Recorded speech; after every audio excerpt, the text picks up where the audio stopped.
Bonjour, c'est Gilles sur boursicoté.com. Voici l'analyse technique Forex et matières premières pour cette journée du lundi 16 juin 2014.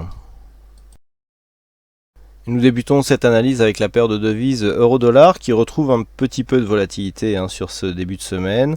Alors donc après une ouverture proche de sa zone neutre par rapport à l'évolution en range que nous observons depuis maintenant 2-3 jours, eh bien l'euro-dollar aujourd'hui est venu tester sa zone de point haut, sa zone de point bas et sa zone de point haut, puisqu'on est venu tester successivement donc la zone ici des 1,3510 et la zone ici des 1,3575, donc même 1,3580.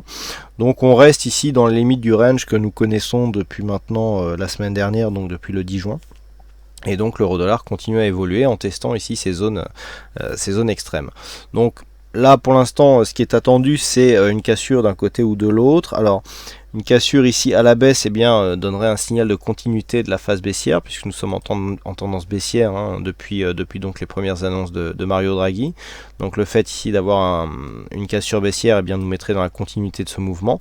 Et puis une cassure haussière ici mettrait un frein d'arrêt à cette phase de baisse, puisque nous aurions ici cette zone de point bas qui ne serait pas validée comme nouvelle zone de point haut. Donc on aurait ici une première invalidation donc sur la continuité du mouvement.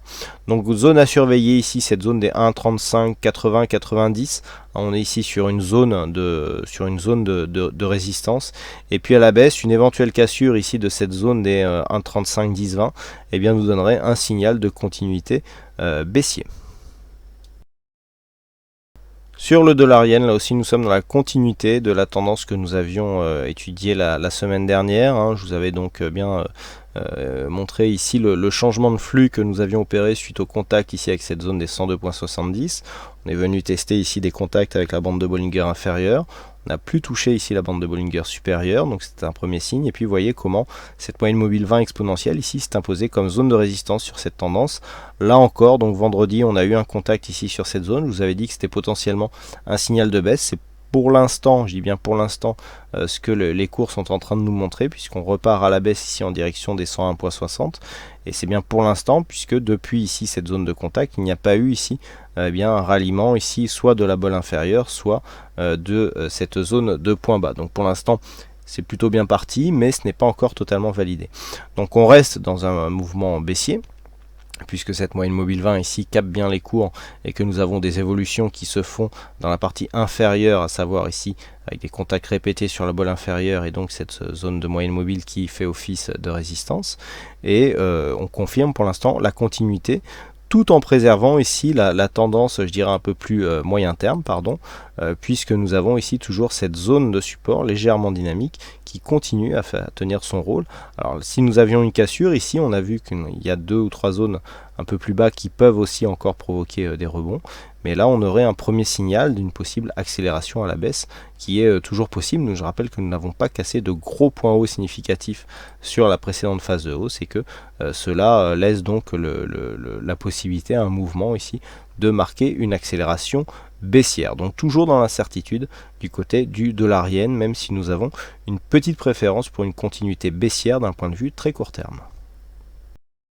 Et enfin sur l'or, là aussi nous sommes dans la continuité, puisque depuis l'ouverture d'hier, on a validé ici la cassure de cette zone des 1278 $ l'once, donc c'est assez important cette cassure, je vais y revenir ultérieurement. On est monté ici jusque cette zone des 1285 avant de redescendre, tester ici la moyenne mobile 20 exponentielle. Donc nous sommes toujours dans un flux haussier, on le voit bien ici sur cette progression que la tendance ici est toujours haussière, et comme je vous l'avais indiqué, donc le fait d'être repassé au-delà des 1278 $ l'once commence à affaiblir ici cette dynamique de baisse que nous avons depuis cette zone de point haut qui se situe à 1385 $ l'once. On avait eu ici une phase d'évolution horizontale qui s'était suivie d'une accélération.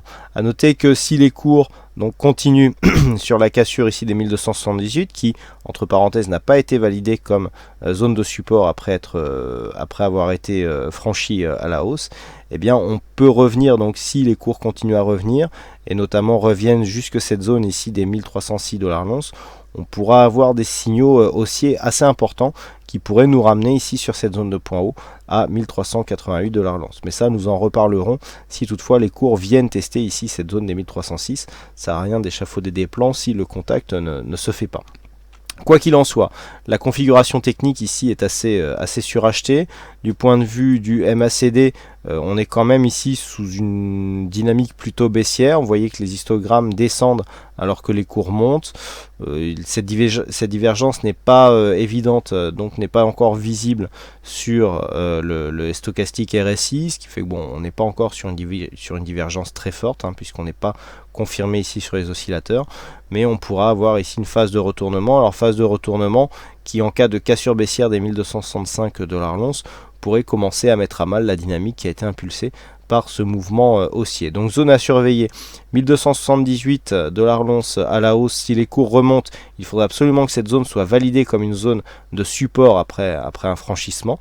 Et puis à la baisse ici, sous 1265, eh bien, on pourrait perdre les bénéfices de cette dynamique haussière, mais on sait que l'or réagit actuellement à des données, je dirais, géopolitiques, et donc que l'analyse technique passe au second plan dans ce genre de configuration. Malgré tout, malgré donc ces risques géopolitiques, eh bien, il faut surveiller les points clés qui nous donnent des repères sur la possible future évolution de la cotation du métal jaune. Donc pour l'instant, on reste haussier court terme avec une possibilité, donc si cette zone ici est 1278 est validée comme une zone de support, d'un retour dans la zone des 1300 $ l'once.